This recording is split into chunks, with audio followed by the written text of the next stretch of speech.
Hello दोस्तों, मेरा नाम है निशा दक्ष और आप सभी का स्वागत है मेरे यूट्यूब चैनल में। तो सभी लोगों को मेरा नमस्ते।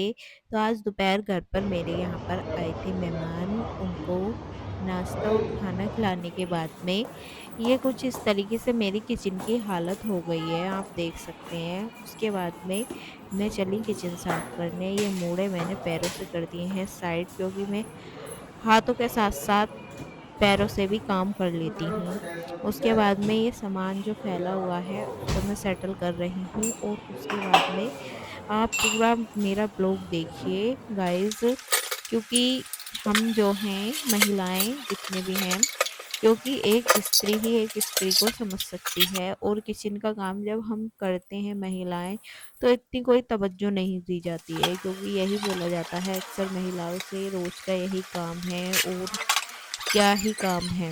तो दोस्तों, हर कोई भी काम जो है छोटा बड़ा नहीं होता, और मेरा मानना ये है एक गृहिणी जो है वो पूरा घर संभालती है और साथ में अपनी जिम्मेदारियों को भी वो बहुत अच्छे से निभाती है। अगर हमारे यहाँ पर हम लोग अगर नहीं होंगी, तो मुझे नहीं लगता कि कुछ भी काम हमारे बिना होने वाला है, क्योंकि हम वाइफ हैं, एज ए मदर भी हैं, और सारी चीज़ें हम बहुत अच्छे से हैंडल कर लेते हैं। वहीं अगर हम किसी भी और स्त्री को या और किसी को भी हम ये चीज़ें कराएं, तो वो पैसे तो लेती है, साथ में वो ख्याल भी नहीं रख पाती और वो चीज़ें ठीक भी नहीं कर पाती है। इसलिए जो महिलाएं हैं और जो धर्मपत्नी होती हैं, उनका कर्तव्य होता है और वो अपनी रेस्पॉन्सिबिलिटी बहुत अच्छे से निभाती हैं। और दोस्तों, हमें अपना काम खुद करना भी चाहिए, क्योंकि अच्छा लगता है और हम बेटर करती हैं दूसरों के अकॉर्डिंग, क्योंकि जो हम अपने हाथों से करते हैं वो कोई दूसरा नहीं कर सकता है हमारे जैसा। तो इसलिए, क्योंकि दूसरा जो काम करेगा वो ये सोच के करेगा, कह रहे हैं कि करा कर दिया, वरना तो जो हम अपना पर्सनली खुद से करेंगे वो हम अपना काम सोच कर करते हैं और बहुत अच्छे से मेहनत से और दिल से करते हैं। सामने वाला जो काम करेगा वो सिर्फ पैसों पैसों के लेने के लिए करेगा। हालांकि बहुत कम ही लोग ऐसे हैं जो पैसों के साथ साथ में दिल से काम करते हैं। फिलहाल यहाँ पर मैंने अपनी किचन साफ कर दी है और ये मेरी किचन क्लीन भी हो गई है। मम्मी जी रोहिणी दीदी के लिए पानी गर्म करने के लिए आई हैं, उन्होंने बोला था। उसके बाद में मैं जा कर के करूँगी रेस्ट।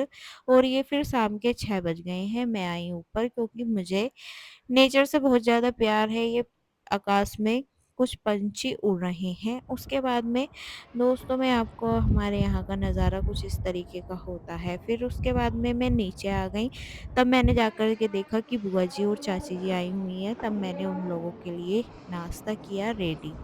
नाश्ता आइए दोस्तों, आप भी कर लीजिए मेरी प्यारी ऑडियंस। तो दोस्तों, आप सभी को मेरे ब्लॉग्स कैसे लग रहे हैं मुझे ज़रूर बताना। यहाँ पर हम बुआ जी को देंगे चाय और चाची जी को भी कराएंगे नाश्ता। यहाँ पर मम्मी जी, चाची जी और बुआ जी की चल रही हैं बातें, और तब तक के लिए ये बातें कर रही हैं। उसके बाद में जो हमारी बुआ जी हैं वो दावत के में आई थी। उसके बाद में ये मेरी किचन की हालत कुछ इस तरीके से हो गई है, क्योंकि मुझे जो मेरा काम है वो किचन में इतना होता है कि मेरी किचन के बर्तन कभी सूखते नहीं हैं।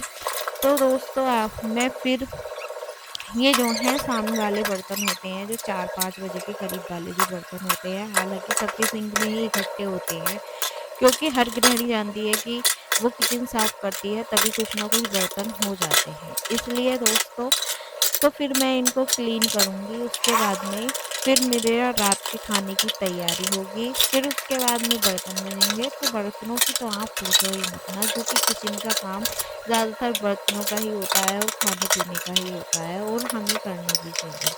तो उसके बाद में ये इतना मैं फटाफट से जल्दी-जल्दी अपने बर्तन साफ सँभाल रही हूँ, और उसके बाद में मैं देखूँगी फिर और भी क्या-क्या काम मुझे करना है, क्या-क्या नहीं करना, क्योंकि मेरा हर चीज़ का जो है टाइम टेबल बिल्कुल फिक्स होता है।